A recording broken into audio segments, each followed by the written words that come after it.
अभी हाल ही में हमने देखा कि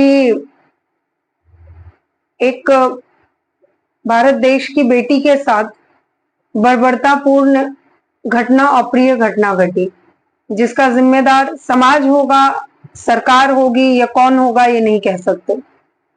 लेकिन जब कोई औरत, लड़की, इससे पहले भी कोई अप्रिय घटना हुई है तो ये कह दिया जाता है कि उसने कपड़े ही ऐसे पहने थे। वो लड़की को या औरत को रात में बाहर अकेले जाने की क्या जरूरत थी, उतनी रात में बाहर जाने की क्या जरूरत थी। ऐसे ही हमें बहुत सारे जस्टिफिकेशन मिलते हैं। लेकिन जो घटना हुई, अभी जिस घटना के बारे में पूरे देश में चर्चा चल रही है, उस स्टेट में आप मुझे ये बताएं कि जिस बिटिया के साथ ये हुआ वो किस लिए हुआ। वो तो अपने वर्क प्लेस पर थी। क्या वर्क प्लेस पर रहना भी अब क्या सेफ नहीं है? यही बात आजकल जो घटना हो रही है वो दर्शाती है। 31 वर्षीय एक युवती की लाश मिलती है एक मेडिकल कॉलेज में, एक हॉस्पिटल में, और उस हॉस्पिटल में उसको देखने वाला कोई नहीं था। उस कॉन्फ्रेंस रूम में उसके साथ इतनी अप्रिय घटना हुई जो देखने के बाद, सुनने के बाद हमारा दिल दहल जाता है। लेकिन क्या वो घटना सिर्फ एक आदमी के द्वारा अंजाम दी गई या उसके पीछे बहुत सारे रीजन है? कुछ भी हो सकता है, और यही कुछ भी हो सकता है को बेस बनाकर पूरे देश में एक लहर चली हुई है। तो पहले चलिए मैं आपको छोटे से शॉर्ट में बताती हूँ कि उस घटना का असलियत क्या है। एक युवती है जो डॉक्टर है मेडिकल पेशे से, और वो पहुंचती है, इंटर्नशिप कर रही है, और साथ ही साथ वो अपने इंटर्नशिप के टाइम में एक ड्यूटी दिया जाता है इमरजेंसी में, जिसमें 36 आवर्स का आपको वर्किंग होता है या 3 डेज का होता है। वही कर रही थी वो युवती, और रात को करीब 1-1:15 बजे वो खाना खाकर, जब उसे लगता है कि कुछ पेशेंट कम हो गए हैं, मैं 3 दिन से लगातार देख रही हूँ तो थोड़ी देर में रेस्ट कर लूं, और वो आती है कॉन्फ्रेंस रूम में और उसकी आंख लग जाती है। करीब 2:30-3 बज जाते हैं इस सब में, और वो आंख लग जाती है। और ऐसा है, कोई बाहर से आता है जो कि एक्चुअली में उस मेडिकल हॉस्पिटल का स्टाफ भी नहीं था, और वो ड्रिंक किया हुआ रहता है और बहुत गंदी अश्लील वीडियोस देख के आता है शायद बाहर से, और वो आते ही उस लड़की पर टूट पड़ता है। भयानकता इतनी कि जब उसकी लाश मिली उस लड़की की तो उसके होठ फटे हुए, उससे खून निकल रहा है। अपने को बचाने के लिए जब वो शायद लड़ रही थी उस आदमी से, उस जानवर से, मैं तो आदमी कहूंगी नहीं ऐसे इंसान को, ये मेरा नजरिया है, आपका क्या है आप जान सकते हैं। लेकिन जब वो उस जानवर से लड़ रही थी तो उसके चश्मे के शीशे टूट गए और उसी की आंखों में चले गए, जिसके बाद उसे दिखना बंद हो गया। उसके बाद उसके नेक के पास की जो बोन्स थी वो टूटी हुई मिली जब पोस्टमार्टम हुआ।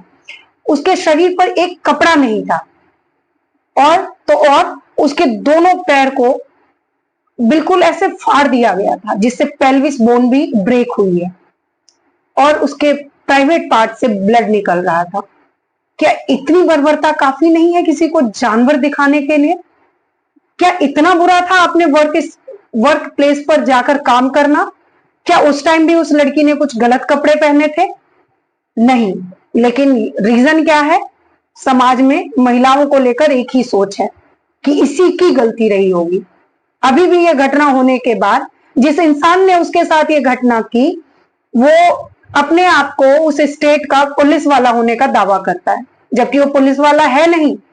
आपको मैं ऐसे समझाऊं कि जब पुलिस को अपने छोटे मोटे खबर के लिए या इमरजेंसी काम के लिए, कहीं ट्रैफिक जाम ज्यादा हो जाता है, या कई बार बैरिकेड्स लगाने के लिए, या कुछ इंफॉर्मेशन देने के लिए कि स्टार्टिंग पॉइंट पर किसी को रखना होता है, हायर करना होता है, तो वो ऐसे लोगों को हायर करती है जिनके पास डिग्री भी होता है और वो भी होता है, जिनके पास डिग्री भी होता है, हिम्मत भी होता है, हौसला भी होता है, और जो लोकल भी होता है। और पुलिस ने वही काम किया था। ऐसा ही एक इंसान पुलिस की टी शर्ट, उस स्टेट की पुलिस की टी शर्ट पहन के घूम रहा है पूरे में, उस हॉस्पिटल में जहां की ये दुर्घटना को उसने अंजाम दिया, उस हॉस्पिटल में जाता है, और वो कभी भी आ जा सकता है। वो इमरजेंसी वार्ड में जाता है, और सुनने में तो यहां तक आया है कि वो पेशेंट्स को एडमिट कराने के वहां पे पैसे लेता है। क्या ये सब सही है, उचित है? जहां पर हम बिना आइडेंटिटी कार्ड के किसी पेशेंट को उसके लोगों से नहीं मिलने देते, वहां पर एक आदमी खुलेआम घूम रहा है और उस चीज को अलाउ किया जा रहा है। पता नहीं कैसी प्रशासन व्यवस्था में हम लोग जी रहे हैं। और ऐसे ही इस इंसान ने उस युवती को जब कॉन्फ्रेंस रूम में अकेले देखा तो उस पर टूट पड़ा। अब सुबह 6 बजे करीब किसी कुलीग ने, उसी इंटर्न की किसी कुलीग ने देखा कि उसकी लाश पड़ी हुई है। 7 बजे तक उसने लगभग कॉल किया जो हॉस्पिटल के कर्ता धर्ता डायरेक्टर थे, और वो वहां से, उनको घर से हॉस्पिटल तक आने में आधे घंटे की दूरी लगनी थी, लेकिन वो आधे घंटे ना होके, हो सकता है सुबह का टाइम था, नहाने में टाइम लग गया, हो गया, 8 बजे वो पहुंचते हैं। लेकिन वहां घटना स्थल पर पहुंचने के बाद वो इतनी मार्मिक स्थिति देखने के बाद भी पुलिस को तुरंत फोन नहीं करते। वो 9 बजे के करीब पुलिस को फोन करते हैं, और 9 बजे के करीब पुलिस को फोन जाता है। उसके बाद पुलिस इन्वेस्टिगेशन करती है, और लगभग 12 साढ़े 12 बजे वो घटना स्थल से पेरेंट्स को फोन जाता है कि आपकी बिटिया ने सुसाइड कर लिया। अब यहां मैं एक बात को मान सकती हूं कि हॉस्पिटल वाले क्या कहते हैं ऐसे पेरेंट्स को, जिसकी बेटी की इतनी बुरी हालत थी, दुर्गति थी। तो हॉस्पिटल से जो कॉल गया था, उस वार्ड बॉय ने फोन कट कर दिया। उधर से मदर पूछती है कि ऐसा क्या हो गया कि मैं यहां पर आ जाऊं।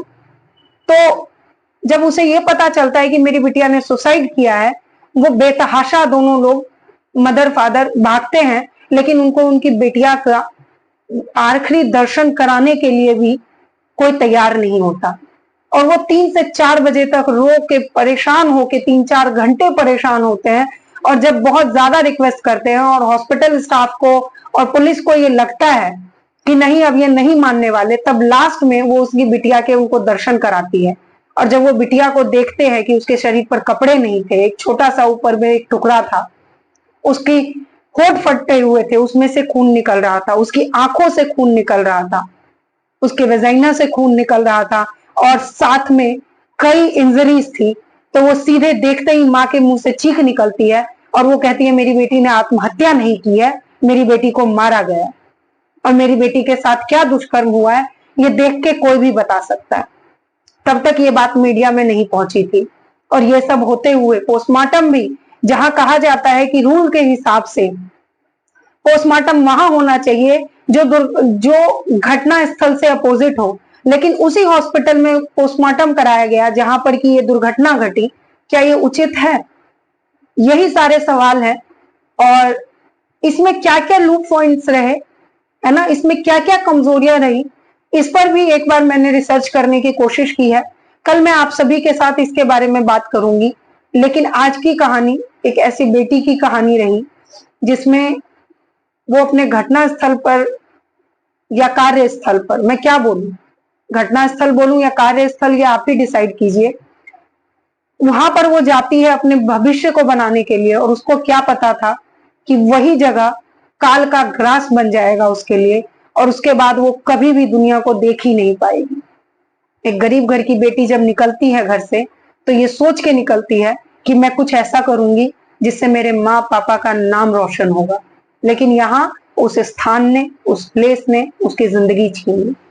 आज यही चीज पूरे देश में एक मुद्दा है, और यहाँ पर मेरे हिसाब से कुछ कमियां रह गई जो कि कुछ इस प्रकार हो सकती हैं, जो मैं कल आपसे डिस्कस करूंगी। धन्यवाद।